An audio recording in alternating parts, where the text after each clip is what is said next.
कक्षा एकादशी, विषय हिंदी। नमक का दारोगा, लेखक प्रेमचंद। भाव 4।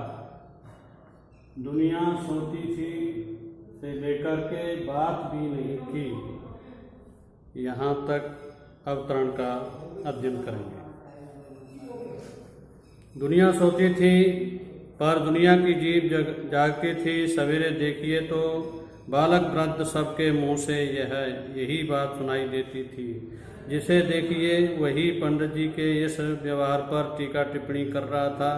निंदा की बौछारें हो रही थी, मानो संसार से अब पापी का पाप कट गया। पानी को दूध के नाम से बेचने वाला ग्वाला, कल्पित रोज नामचे भरने वाले अधिकारी वर्ग, रेल में बिना टिकट सफर करने वाले बाबू लोग, जाली दस्तावेज बनाने वाले सेठ और साहूकार, यह सब के सब देवताओं की भांति गर्दनें चला रहे थे। जब दूसरे दिन पंडित अलोपीदीन अभियुक्त होकर कांस्टेबलों के साथ, हाथों में हथकड़ियाँ, हृदय में गिलानी और क्षोभ भरे लज्जा से गर्दन झुकाए अदालत की तरफ चले तो सारे शहर में हलचल मच गई। मेलों में कदाचित आंखें इतनी व्यग्र न होती होंगी।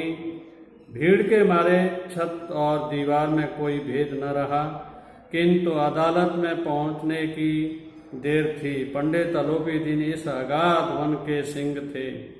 अधिकारी वर्ग उनके भक्त, अमले उनके सेवक, वकील मुख्तार उनके आज्ञापालक और अर्दली, चपरासी तथा चौकीदार तो उनके बिना माल के गुलाम थे।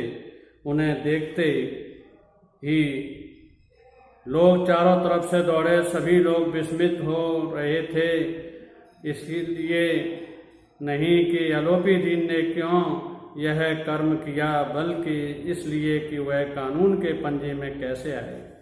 ऐसा मनुष्य जिसके पास असाध्य साधन करने वाला धन और अनन्य वाचालता हो, वह क्यों कानून के पंजे में आए। प्रत्येक मनुष्य उनसे सहानुभूति प्रकट करता था। बड़ी तत्परता से इस आक्रमण को रोकने के निमित्त वकीलों की एक सेना तैयार की गई। न्याय के मैदान में धर्म और धन में युद्ध ठन गया। बंशीधर चुपचाप खड़े थे।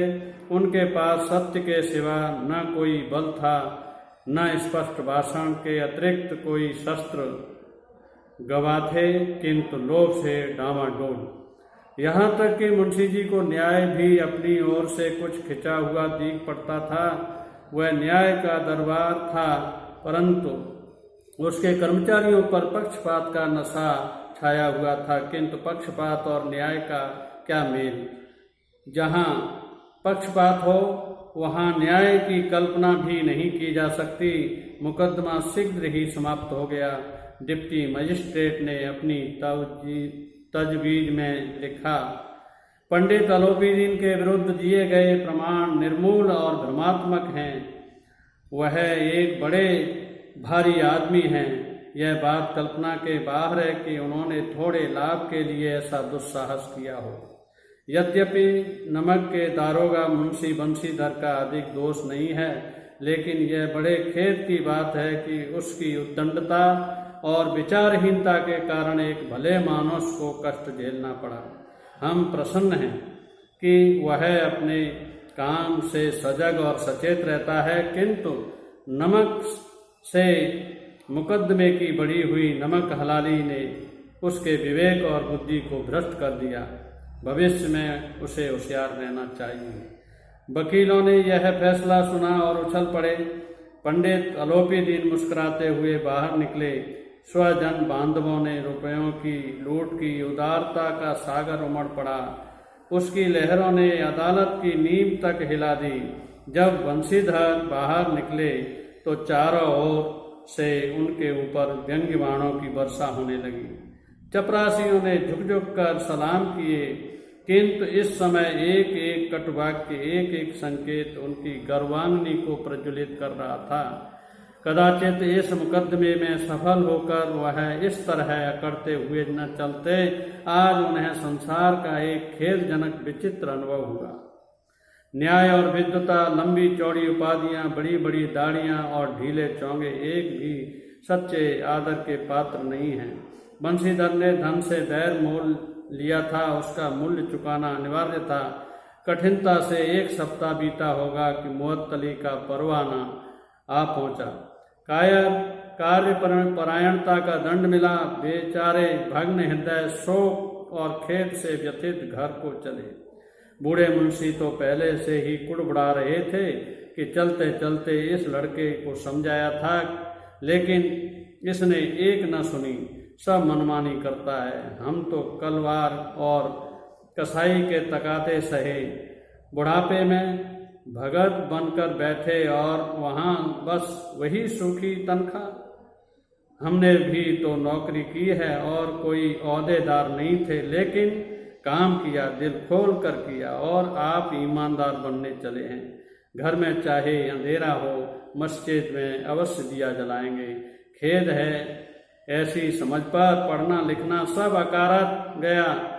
इसके थोड़े ही दिनों बाद जब मुंशी बंशीधर इस दुरावस्था में घर पहुंचे और बूढ़े पिताजी ने समाचार सुना तो सिर पीट लिया। बोले, जी चाहता है कि तुम्हारा और अपना सिर फोड़ लूं।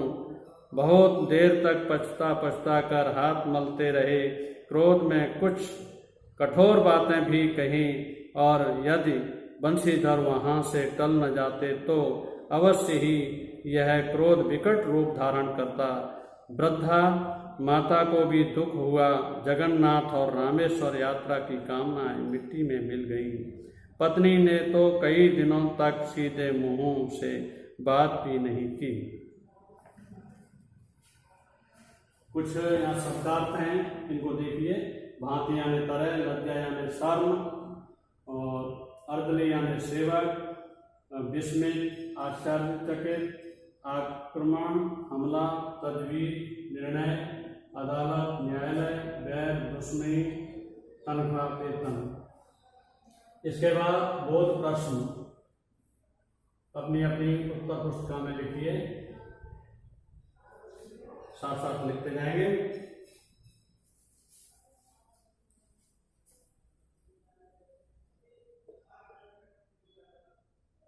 बोध प्रश्न।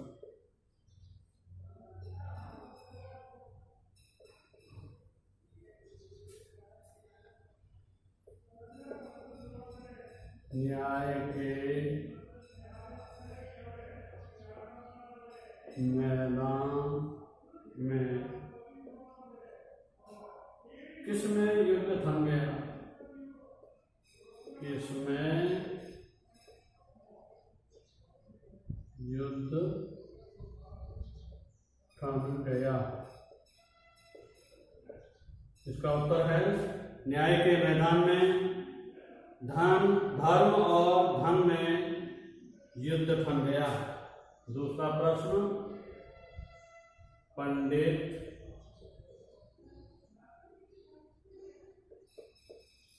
अलोपी दीन के विरुद्ध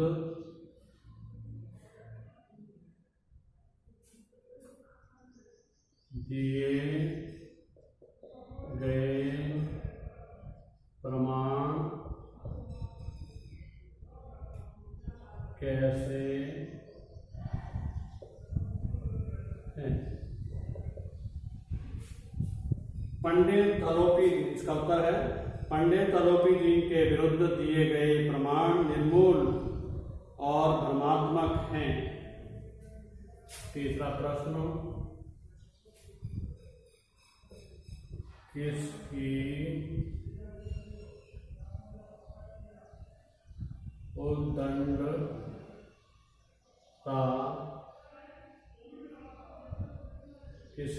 उद्दंडता और विचारहीनता के कारण एक भले मानुष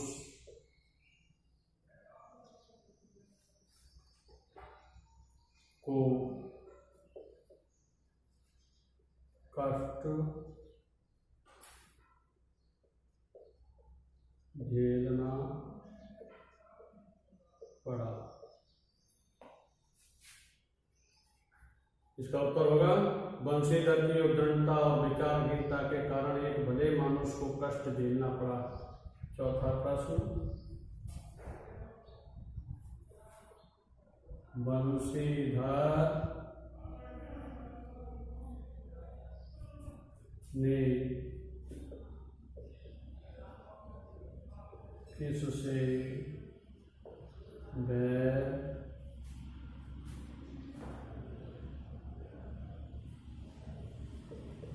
मोल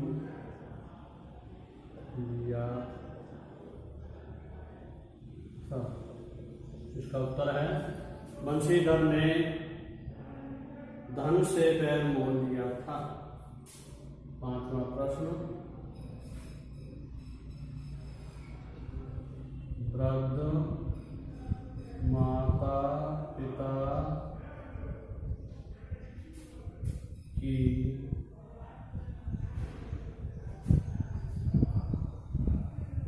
किसकी कामनाएं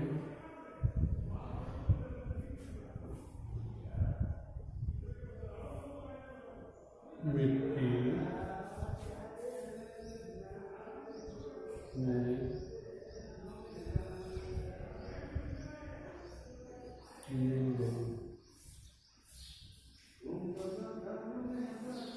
इसका उत्तर है वृद्ध माता पिता की जगन्नाथ और रामेश्वर यात्रा की कामनाएं मिट्टी में मिल गई। ये प्रश्न उतार दिए होंगे। अब है अभ्यास प्रश्न।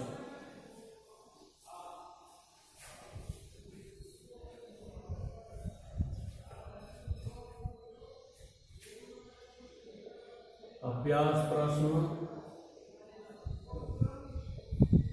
अपनी उत्तर पुस्तिका में स्वयं हल करने हैं। लोग अपनी गर्दन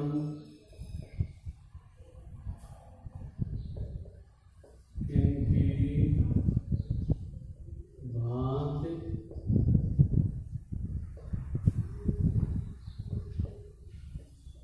हिला रहे थे। दूसरा प्रश्न,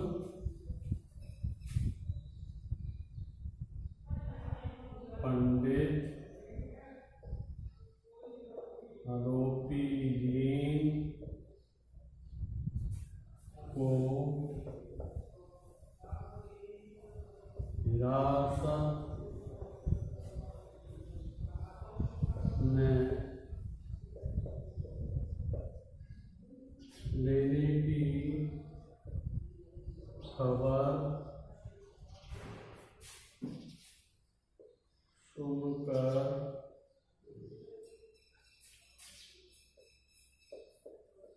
कौन कौन लोग टीका टिप्पणी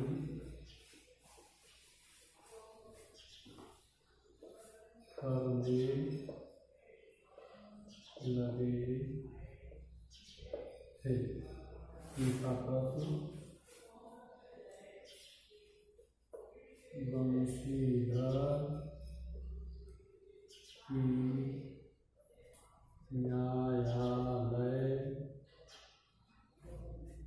में कैसी स्थिति थी? ये प्रश्न उतार लीजिए, इनको अपनी उत्तर पुस्तिका में स्वयं हल करना है।